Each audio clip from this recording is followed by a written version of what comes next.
tonight that there will be essay questions from those chapters. Okay. One of the ideas that's important among the people of the Yoruba descent is the importance of twin figures and what they mean. As you recall, the idea is that when important twins are born, if they're of royal descent, they have elaborately beaded kinds of costumes and clothing to indicate they're more than people who would have twins who are not. So Ibeji figures, as they are called, really represent and commemorate the idea of royal birth. Number two, a divination trade, seen in the video before and also discussed in your textbook.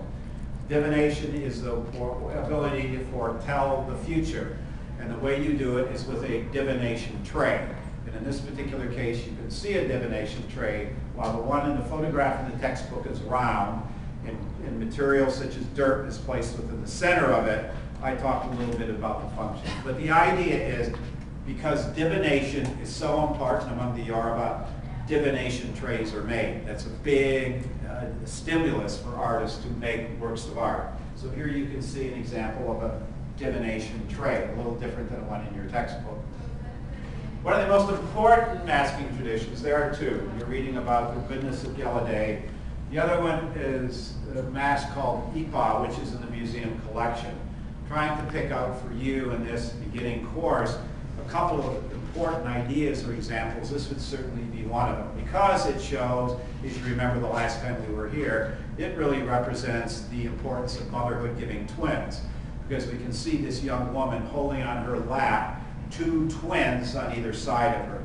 You recall the figures on the bottom are something called Orisha, which are something like lesser gods or saints that act as intermediaries with Orunmila. On the bottom, the identifier for Ipa masks is this, something like a deep sea diver helmet that's in most cases pretty abstract that you can see. And the individual looks out the bottom of it. Seen the one in the gallery upstairs, it's pretty heavy, anywhere from 70 to 100 pounds, yes. This is a mask? But, yes, it's a mask. It's a head. Remember I talked about the different kind? It's a headpiece. Remember, masks just don't think about plastic masks you wear at Halloween. You put your head inside of it.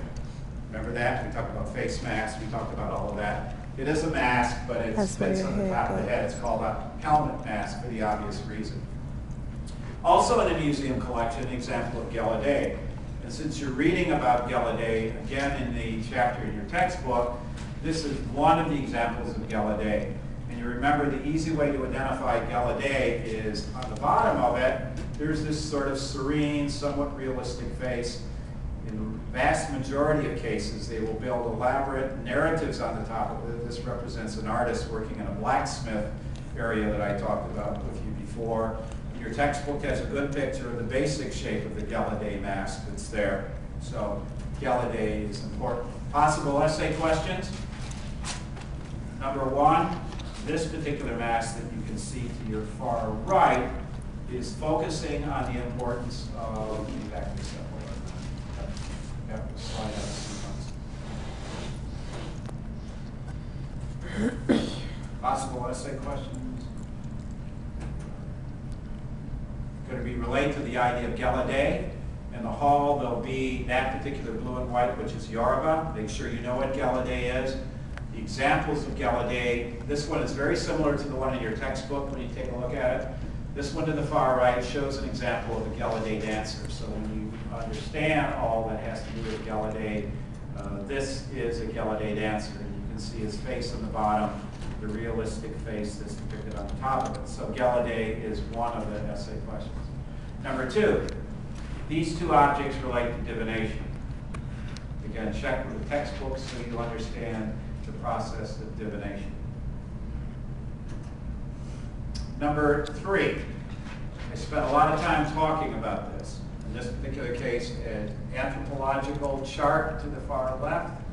Over here to the far right, you can see a work of art before. What's the relationship to this particular group of slides that you can see here? These titles to the far left, over to the right to the work of the people who were there. Okay, so